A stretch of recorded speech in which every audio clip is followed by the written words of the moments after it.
When Rafael Nadal walked back onto a tennis court for the first time after retiring, he needed one person on the other side of the net. He could have picked anyone. Think about that for a second. The greatest grinder the sport has ever produced. 22 Grand Slam titles. A man who could call any champion alive and they'd show up. And the person he chose to share that court with was a 21-year-old from Manila. She said afterward, she was so nervous, she could barely breathe. Now here's the part that doesn't quite add up. This is a girl from the Philippines. Not Spain. Not the United States. Not one of those countries with a tennis machine humming quietly in the background, churning out prospects year after year. The Philippines, a nation with almost no professional tennis history to speak of. No pipeline, no blueprint, no long line of legends whose footsteps she could follow. Before her, there was essentially no one. If you wanted to find one of the least likely places on earth to produce a player that Rafael Nadal would personally choose, you'd struggle to find somewhere less likely than where she started. So, how does that happen? How does a kid from a country that doesn't produce tennis players end up as the one human being the greatest of all time once standing across the net for his first hit in over a year? That's not a small favor. That's not a photo op. When a man like Nadal picks you, he's telling the entire sport something. The question is what? And the answer is hiding in a story almost nobody outside tennis circles actually knows. Because the moment Nadal chose her wasn't the beginning of anything.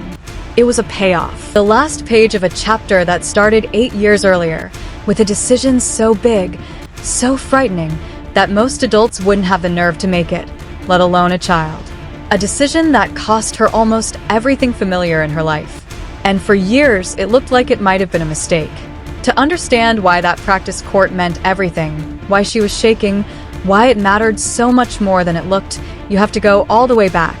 Back to a 13-year-old getting on a plane alone, leaving everything she had ever known behind. She was 13 years old. Think about who you were at 13. Most kids that age are worried about who they sit with at lunch, about a test on Friday, about whether their friends are mad at them. Alex Eala packed up her entire life in Quezon City, Philippines, and moved to the other side of the planet, alone, 7,000 miles from Manila, to a small town called Manacor, on the Spanish island of Majorca, to a tennis academy built in the image of the most relentless competitor the sport has ever seen, the Rafa Nadal Academy. Sit with what that actually means. She didn't go for a summer. She didn't go for a camp. She went to live there, to grow up there. At an age when you still need everything that makes the world feel safe, she traded all of it for a court and a dream that came with no guarantee attached. None. And here's what nobody tells you about that kind of choice. It isn't romantic when you're inside it. It's lonely. Imagine being a kid far from home, in a country where they speak a language you're still learning, surrounded by other young athletes who are all just as hungry as you are, all competing for the same attention, the same coaching, the same sliver of a future that only a tiny handful of them will ever reach. The academy doesn't exist to make you comfortable. It exists to find out who can take it. Most can't. That's the whole point. The place is designed to break the ones who aren't built for it. Why would a 13-year-old sign up for that? Why would any family let their child go? Because somewhere underneath the fear, Eala and the people around her believed something the rest of the world didn't. They believed a girl from a country with no tennis history could actually belong at the very top of a sport that had never made room for someone like her. That's an enormous thing to believe when there's zero evidence for it, when no one from where you come from has ever done it. You're not following a path. You're betting you can carve one out of solid rock with your bare hands, starting as a child. And the philosophy she absorbed in that place, from the ground up, was Nadal's own. It was never about hitting the prettiest forehand. It was about suffering, about staying in the fight one ball longer than the person across the net can stand, about surrounding yourself with good people and refusing, absolutely refusing, to quit. She didn't just learn tennis at that academy. She learned a way of enduring that would define everything that came after.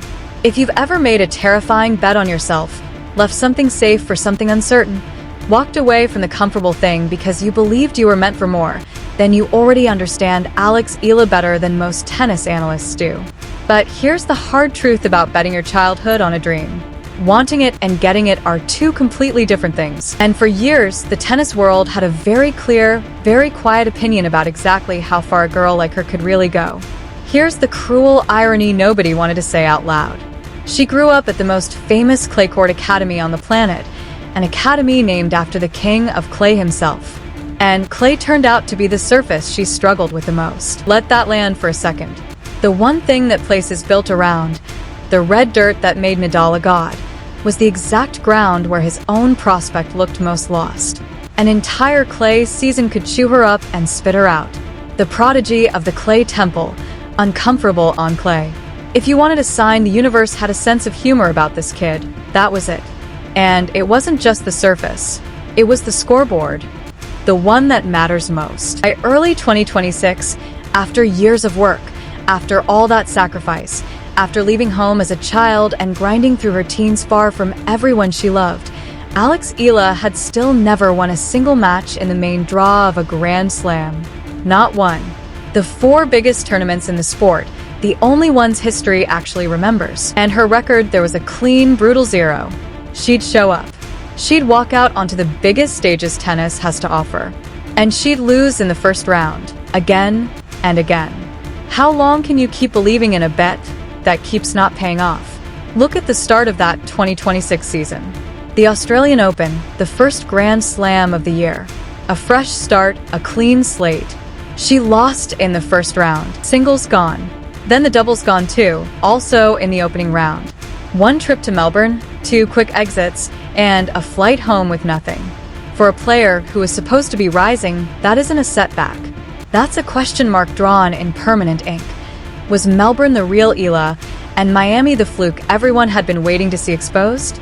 Because that's the thing about being called a prospect. A prospect is a promise, and a promise has an expiration date. Every year you don't deliver. The whispers get a little louder. She's talented, sure, but she has the tools, but the crowds love her, but that word, but, follows young players around like a shadow, and it has buried more careers than any opponent ever has. The tour is littered with teenagers who were going to be the next big thing, and then simply, quietly weren't. The ones who had the forehand, the highlight reel, the hype, and never once made it past the first round when it counted. And remember what was sitting on the other side of the ledger. This wasn't a kid who had risked nothing. She'd risked everything. The childhood she never got to have in Manila.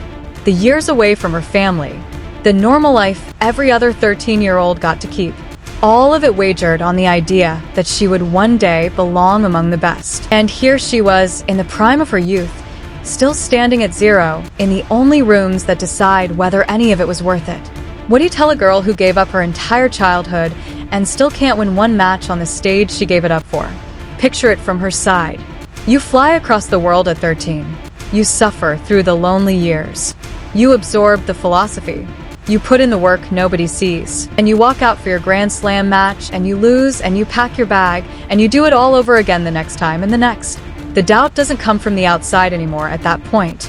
It moves in. It starts living in your own head. Maybe the people back home who never believed a Filipino could do this were right. Maybe the bet was a mistake. Maybe this is just who I am.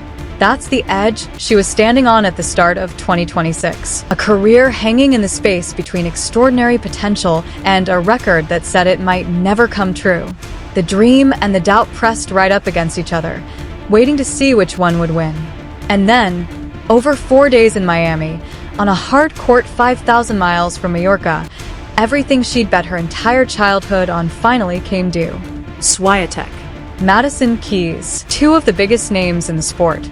2 Grand Slam champions, players ranked at the very top of the world, the kind of names you put on a poster. And a teenager ranked outside the top 100 beat them both in the same week, on the same court. The girl from Manila walked into the Miami Open and didn't just sneak out a win. She went on a run, reaching the semifinals of a WTA 1000 event, one of the biggest tournaments in the world below a Grand Slam, knocking out elite player after elite player along the way. Stop and feel how impossible that was supposed to be. A week earlier, she was a name most American fans couldn't have placed, a prospect with a 0 next to the only number that mattered. And now she was standing across the net from Swiatek, a player who had spent years ranked #1 in the world. And she was winning. Not hanging in there, not making it respectable, winning. Then Madison Keys, a champion who hits the ball through the court as hard as anyone in the game. Beaten too. Here's what I want you to understand about that moment, because the scoreline doesn't capture it. There's a specific instant in an underdog's career when the room changes, when the crowd stops watching you the way you watch a cute story, a nice little surprise, and starts watching you the way you watch a threat. You can see it happen on the faces in the stands. Early in that week, the energy around her was curiosity. By the end of it, it was something else entirely. It was belief. The people in that stadium realized, in real time, they weren't watching a fluke. They were watching the arrival of someone who was going to matter for a very long time. And somewhere in the middle of that run, the bet she made at 13 started to make sense. Every lonely night in Manicure, every clay court that humiliated her, every first-round Grand Slam loss that made her wonder if she'd thrown her childhood away for nothing. All of it was buying something. It was buying the nerve to stand across from the best player in the world and not blink. You can't fake that. You can't coach it into someone in a season. It gets built slowly, in the years nobody is filming, by a kid who refused to quit when quitting would have been the reasonable thing to do. That's why Miami was the turning point. Not because of the ranking points, not even because of the prize money or the headlines back home, though in the Philippines, those headlines were enormous. Miami was the turning point because it forced two reckonings at once. It forced the tennis world to redefine who Eala was. The word "but" disappeared from the sentence. She wasn't talented, but she was just dangerous, full stop. And just as importantly, it forced Eala to redefine who she was to herself. The doubt that had moved into her head, the voice that whispered maybe the bet was a mistake, got a definitive answer. She belonged. The proof was on the scoreboard, in two of the most recognizable names in the sport with losses next to them. Think about what that does to a young athlete. For years, she'd been chasing validation that never fully arrived. The crowds loved her, but the results lagged behind the love. Then, in 1 week, the results caught up and blew past everything. The gap between what people felt about her and what she'd actually done, it closed. That's a rare and powerful thing. Most players never feel it. The ones who do are never quite the same afterward. The ceiling lifts in their own mind, and once a ceiling lifts, it doesn't come back down. But here's what makes this story bigger than one magical week in Florida. Miami wasn't the finish line. Miami was the starting gun. Because what Eala did over the next 12 months took a single great tournament and turned it into something the sport had never seen from anyone with her background. A rise so steep, so relentless, that it ended with the greatest player alive choosing her by name. And once she broke through, she didn't slow down. She accelerated. Watch how fast the ground moved under her from outside the top 100 into the top 50, from the top 50 into the top 30. Each jump would be a career highlight for most players. For Eala, they were just months on a calendar, stacking one on top of the next. Then came the grass, and the grass is where the rise turned into something almost absurd. She won a title in Birmingham. Then, in Berlin, she did the thing that makes the whole tennis world sit up. She beat Elena Rybakina, the world #2, a Grand Slam champion, one of the most powerful hitters in the game, in straight sets. The very next match, she beat Aryna Sabalenka, a top 10 player, a veteran who has reached the deepest rounds of majors again and again. Two elite players, 2 days, one rising Filipina taking them apart. And then the milestone that put her in the history books for good. When the seedings came out for Wimbledon, Alex Eala was seeded number 29. The first player from the Philippines in the entire history of the sport ever to be seeded at a Grand Slam. The first from a country the tennis world had quietly written off as a place that doesn't produce players. She didn't just sneak into the draw. She walked in ranked among the protected names, on merit, because she'd earned every single inch of it. Now connect the dots, because this is the part that matters. This wasn't luck striking twice. This wasn't a hot streak. Look at what links every one of those wins: Swiatek, Keys, Rybakina, Sabalenka. Power players. Big hitters. The exact kind of opponent who's supposed to overwhelm a smaller, less explosive player like Eala. And she beat all of them. That's not a coincidence. That's the suffering she learned in Manicure. The refusal to break. The stay in the point one more ball philosophy. Showing up on the biggest stages against the biggest names. The thing the Academy drilled into a lonely 13-year-old finally had a stage worthy of it. And that's exactly when it happened. The moment we started with. Rafael Nadal retired in late 2024. For about a year, the greatest grinder the sport had ever produced stayed off the court entirely. No matches, no practice hits, nothing. And when he finally decided to pick up a racket again, for his first real hit since walking away from the game he'd defined, he needed someone on the other side of the net. Out of everyone in the world, he chose her. He chose Alex Eala. Listen to how she described it. In her own words, it was crazy. It was the first time she'd ever hit with him, and she was so nervous. And then, with real disbelief in her voice, something to the effect of, "Just to say you hit with Rafa is insane, but I feel so lucky and so blessed." The girl who flew across the world at 13, who lost in the first round of Grand Slams over and over, who wondered in the dark whether the bet had been a mistake, was now the one person the King of Clay wanted across the net for one of the most personal moments of his post-career life. And here's the detail almost nobody talks about, the one that makes this whole thing click into place. It was never just about the hitting. Eala has said the most valuable thing Nadal gives her isn't technical. It's the advice he repeats to her again and again, that the most important thing is to surround yourself with good people. The exact philosophy she was raised on.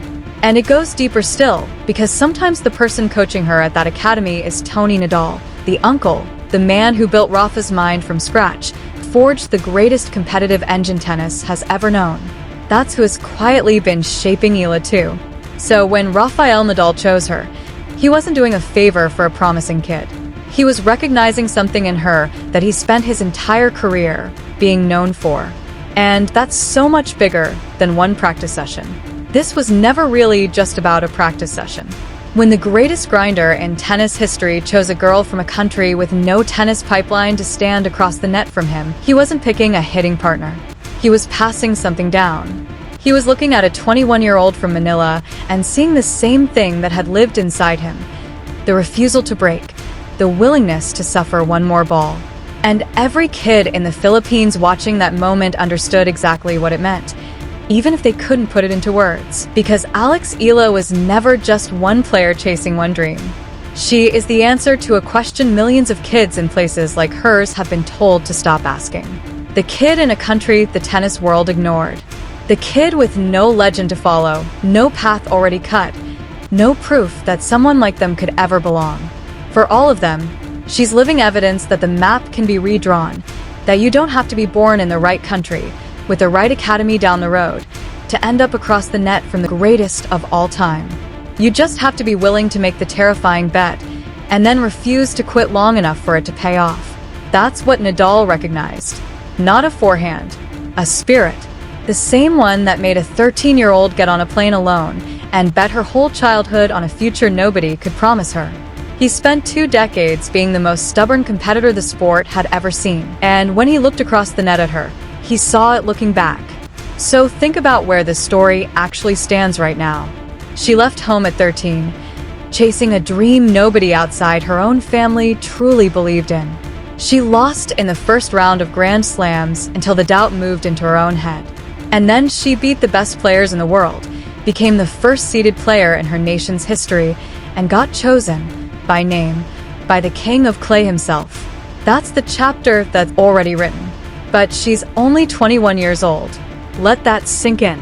Everything you just heard, the Miami run, the wins over Rybakina and Sabalenka, the historic Wimbledon seed, the moment with Nadal, all of it happened before she even reached the age most players consider their prime. If getting chosen by the greatest of all time is just the end of Chapter 1, what does Chapter 2 look like? What happens when a girl built on the Nadal philosophy, coached in part by the man who built Nadal himself, finally puts it all together for 2 straight weeks at a major? Nobody knows yet. Not the analysts, not the experts, maybe not even her. But that answer is coming, and it's coming soon. And when it does, It's going to be one of the great stories in all of sports. If you want to watch a legend get built in real time, instead of hearing about it years later once everyone already knows how it ends, stick around, because the girl from Manila is just getting started, and you're going to want to say you were here from the beginning. Tennis Unfiltered.